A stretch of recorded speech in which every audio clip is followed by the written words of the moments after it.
Welcome to Step Up and Thrive, where you get quick and easy tips on business management, productivity, stress management, work-life balance, and marketing. I am Tuuli Paksi, personal development coach, and my task here is to introduce you to various ways to succeed in business while keeping your sanity. Today we are speaking about time management, and my guest is Anna Dearmon Kornick. Anna is a time management coach, wife, and mom who helps busy professionals and business owners master time management so they can stop feeling overwhelmed and start spending time on what matters most. As the host of It's About Time, a podcast about work, life, and balance, Anna shares time management tips, productivity strategies, and real-life advice to help her listeners make the most of their time. In addition to teaching actionable takeaways, Anna interviews other go-getters to find out how they navigate family, friends, fulfilling careers, and full schedules. Welcome, Anna. Hi there. Thank you so much for having me.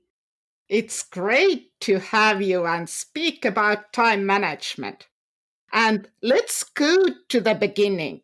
You have studied public relations and then you started to work with crisis communications. Has effective time management been part of your life from the beginning of your career? It's so interesting. Even before I started working in crisis communication, which I'll tell you all about that crazy 24/7 lifestyle, but my very first job out of college was as a scheduler to a United States congressman. And so my entire job revolved around managing the busy, hectic schedule of, at the time, one of the most in demand US congressmen in the United States. And so you could say that that's where the foundations of time management were really laid. But then everything went crazy once I started working in crisis communications. Can you share more about your life and this totally, I guess, hectic lifestyle and work style, what you have there? Absolutely. So I spent about a decade of my career in the 24/7, always on world of crisis communications. I began working in state government communications roles. So I'm from Louisiana in the southern United States.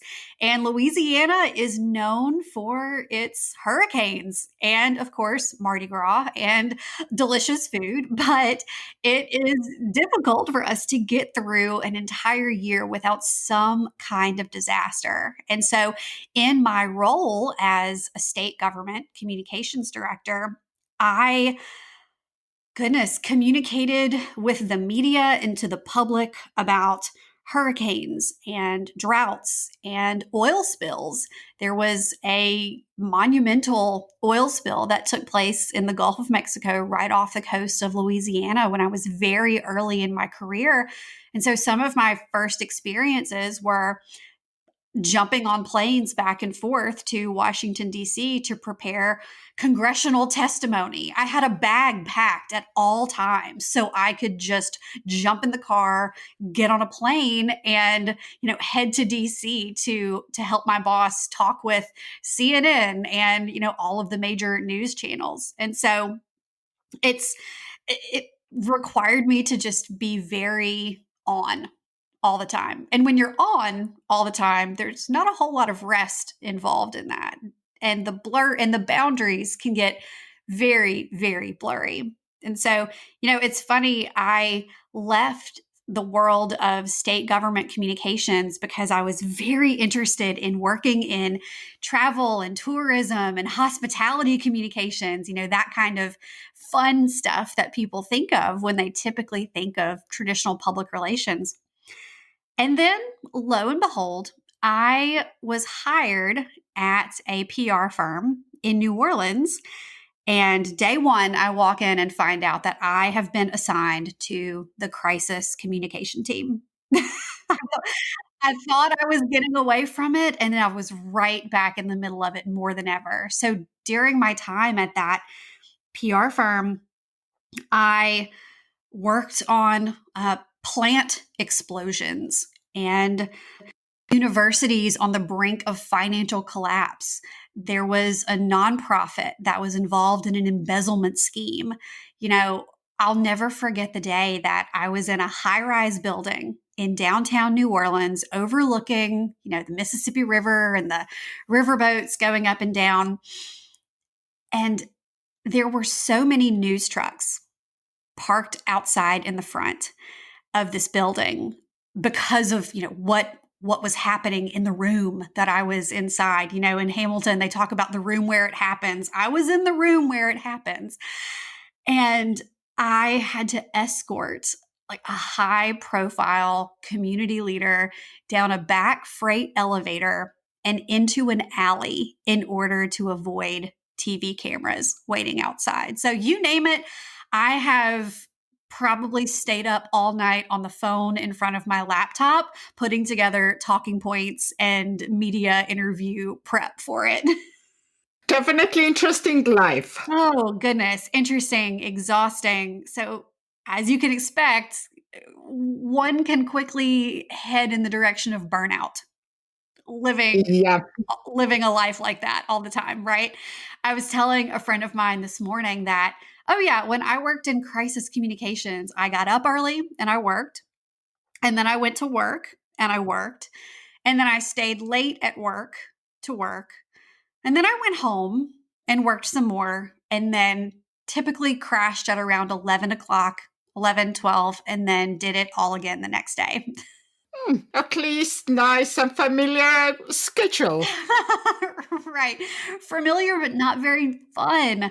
It's when I started missing milestones in my friends and family's lives, missing baby showers, missing family events, missing fun festivals in New Orleans, that it really just started to take a toll on me. Mm. And then you became a coach. Why time management? There's so many other topics to coach, and with your experience, I guess you could have done anything. Well, something about time management just spoke to me, coming from that 24/7, always on crisis communications life. I had no boundaries. I did not have good time management skills. Everything that I did was about tackling what was most urgent in the moment. So I would spend the entire day putting out fires, and then I would go home in the evenings once everyone else was asleep and actually try and get work done. One thing I'll tell you is that I actually grew up in a funeral home family. My stepfather is still a funeral director, and Hmm.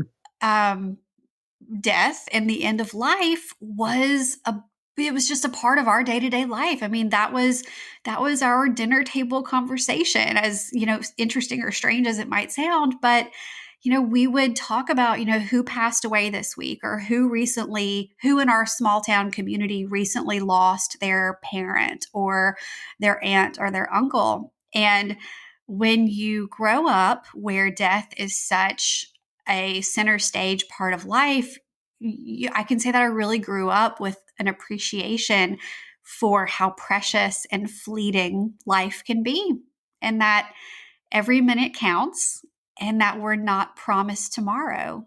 And so, when I started exploring, when I knew that I had had enough of communications life, um, I started trying to figure out what was next. And there was a lot of trial and error. But all I knew is that I wanted to keep other women, business owners, professionals, I wanted to keep other people from experiencing the burnout and the dark place that I was in as a result of just not focusing on what matters most. So, time management just seemed like an interesting and natural fit. And I mean, even as a coach, I still struggle with time management. I don't get it right all the time. It's something that we all can work on. And so if I can help just one person live their life a little better and appreciate every moment that they've got, spending it on what matters most, then I can say that I've been successful as a coach. Yeah, that's good mission you have. Thank you. And today we are speaking about 2 time management principles. So the first one is Parkinson's Law, and the second is the Planning Fallacy. Okay, what are they? Sure. So, the Parkinson's Law and the Planning Fallacy are two of the most common pitfalls that we encounter when it comes to managing our time. I mean, if you're listening right now and if you have ever said, I just get things done at the last minute. If I wait to the last minute, I will get everything done. I thrive under pressure. That's probably a lot of us, right? And the reason, Me too. yeah, Me too.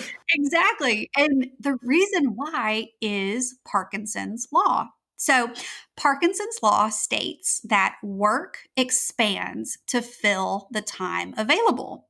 So, if you have, 20 minutes before a deadline to wrap something up and you've got to hit your deadline, you'll make it happen in that 20 minutes. But if you've got 3 days to work on a project before that deadline, before it's due, it'll take you 3 days.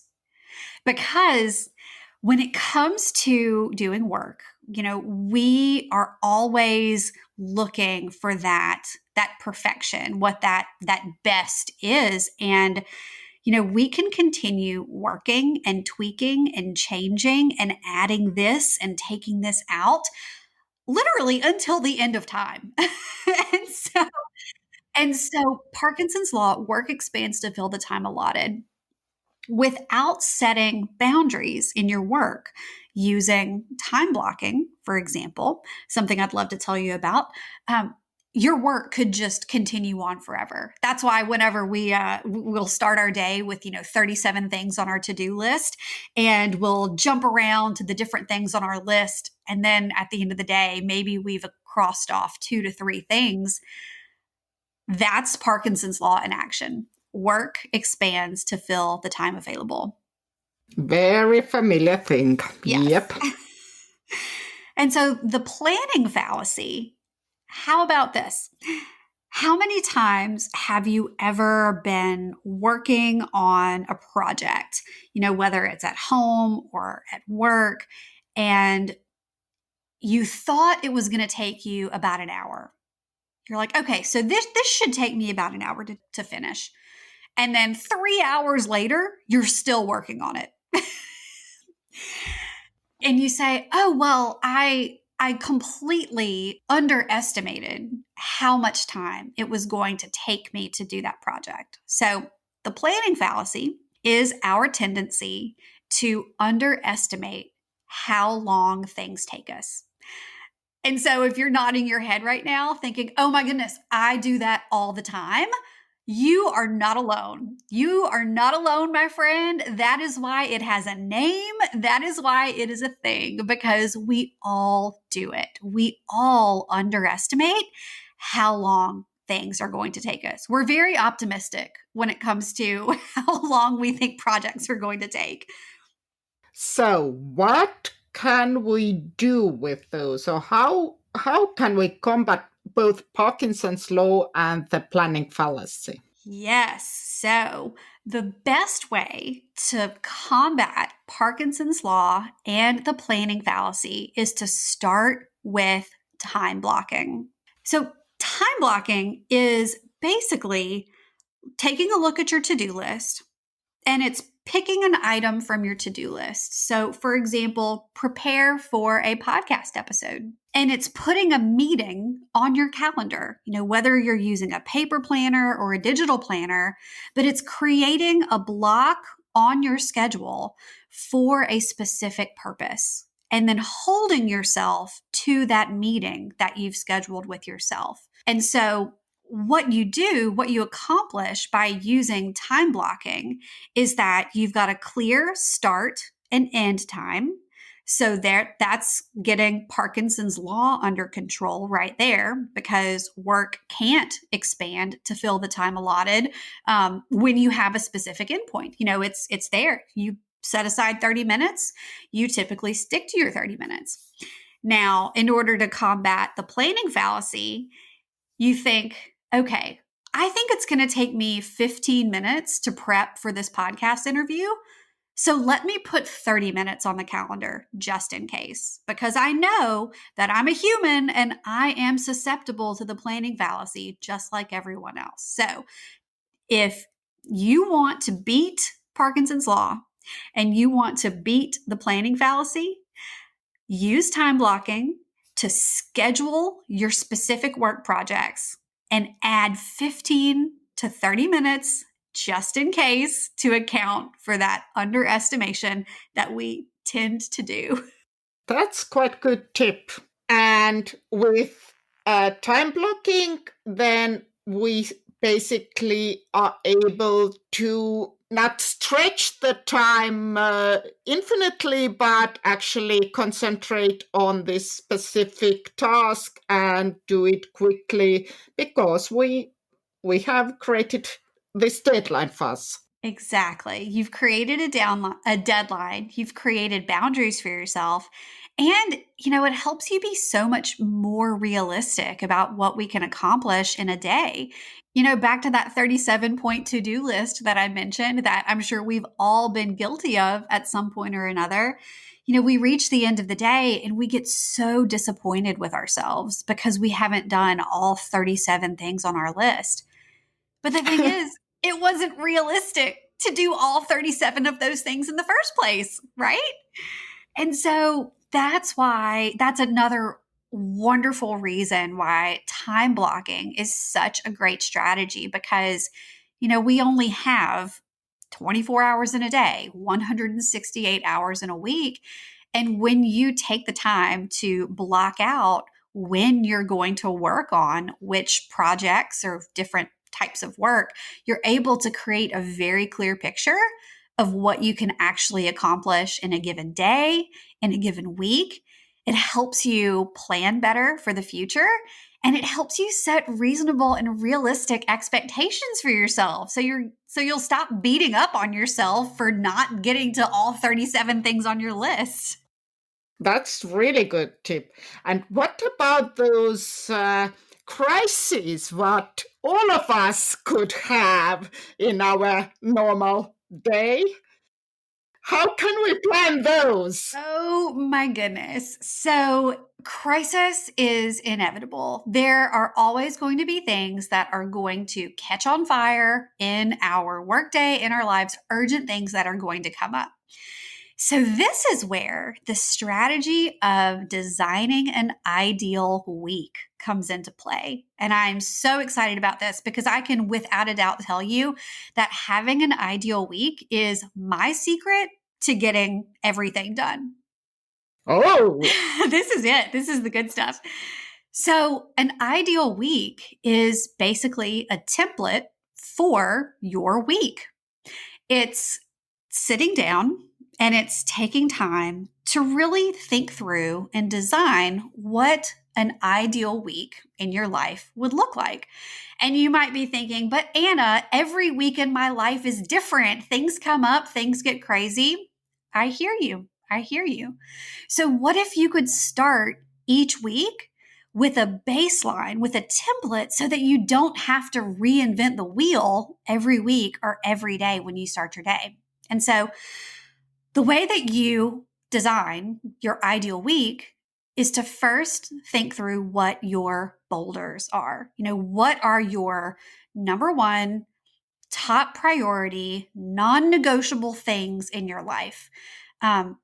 So these are the things that are important, but they're not urgent, because I'm sure we can all agree whenever the urgent things come up in life, a lot of times that's all we'll take care of. That's all we'll tend to. And all of those important but not urgent things like self-care or personal development or cultivating relationships, those will fall to the wayside. So start by thinking through, what are the things in my week that are non-negotiable for me?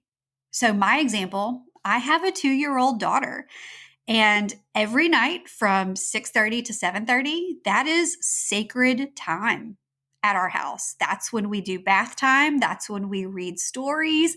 That's when we do bedtime. And I will decline interview opportunities. I will turn down dinner invitations in order to be home during that 6:30 to 7:30 time. So that's a boulder in my life. And so on my calendar, there is a time block that represents that important, that important daily routine in my life and my daughter's life. And so boulders are so much more than just what we do at work. It's personal. It might, for some of you, look like a fitness routine that you want to schedule in your time at the gym first.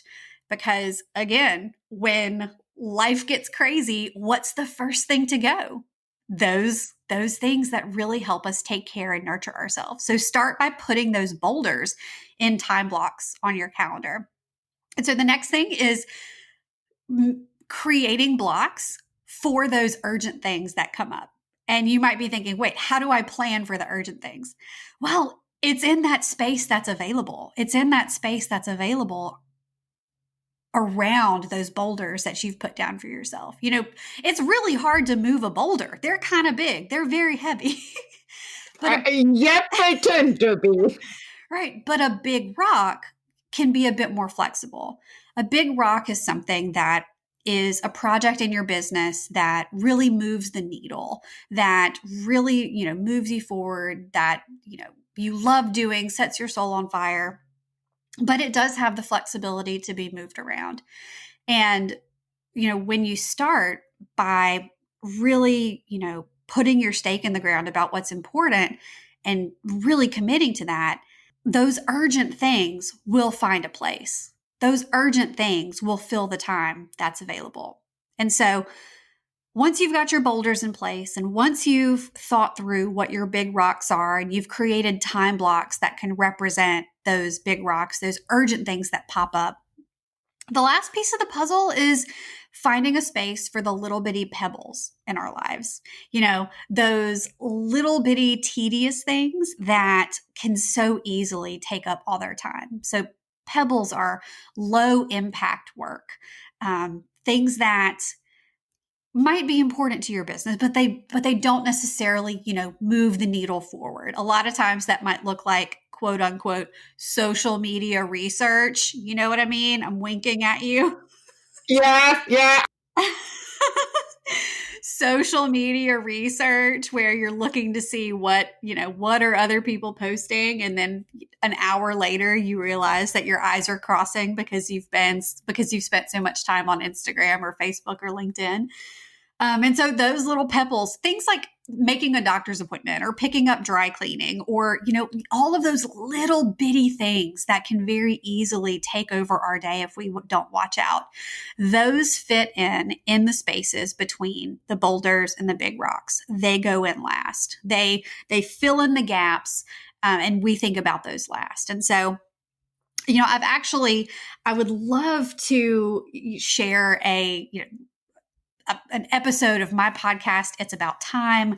It's actually episode 48, where I dive in a little bit more detail about, my secret to getting everything done by designing an ideal week. And I really walk you through the steps. And that episode also includes a free calendar printable so that you can design your own ideal week and start winning your week before it starts. Thank you. And you will find all the links also from our show notes, so please check them there. And now it's time for our quick tips section. And this is something what we do regularly on our podcast. And my question to you is, what is your biggest revelation about time management? Oh, goodness. So without a doubt, time management is not a one size fits all thing.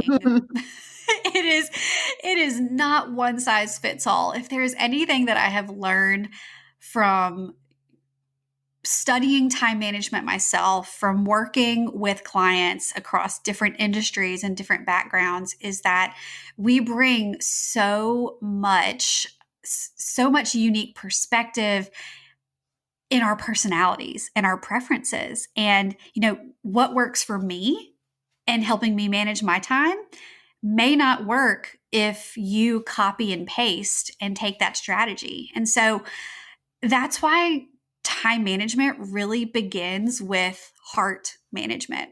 And I know that might sound a little bit cheesy, and I kind of agree. But if you don't first get clear on what matters most to you, what your values are, what you truly care about, then you can't even begin to move things around on your calendar in an effective way. We want our calendars and our lives to reflect what we value. But if we don't stop and pause and take the time to actually think about what matters most, then we can't manage our time well. So if there's one thing that I would challenge those of you listening to do, it's to set aside 15, 30 minutes and really think about, what matters most to me, and is what I value reflected on the pages of my calendar? And if yes, that's awesome. Yes. And if not, what can you start doing differently? What can you say no to? What can you cut so that you can reshape your days to truly match what sets your soul on fire?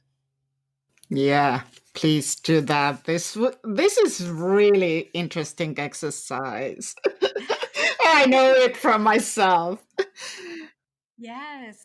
Thank you so much, Anna, for joining us and sharing all these tips. I've enjoyed all those minutes we have spoken together. And if our listeners would like to know more about you and follow you, where can they do so? Absolutely. Well, I would love for you to come join me over on Instagram. That's where I spend a lot of my time posting about life and time management tips. And my Instagram handle is Anna D. Kornick, and I'm sure it will be linked in the show notes so that you can get the interesting spelling of my last name. My website is annadkornick.com. And I would love to invite you to tune in to my podcast. It's About Time, a podcast sharing stories and strategies to inspire women seeking better work, life, and balance. Anywhere you listen to podcasts, and new episodes come out every Monday. And I really think that if you enjoyed my conversation with Thule today, then you'll love episode 48. Oh, yes. Please go and check that out. And don't forget this extra calendar you can download. Thank you so much, Anna. Yes, thank you for having me. Come and check all the show notes and transcript at stepupandthrivepodcast.com/8. Thank you for joining Step Up and Thrive with Anna Dearmon Kornick. I'm your host, Tuuli Paksi. Tune in next week.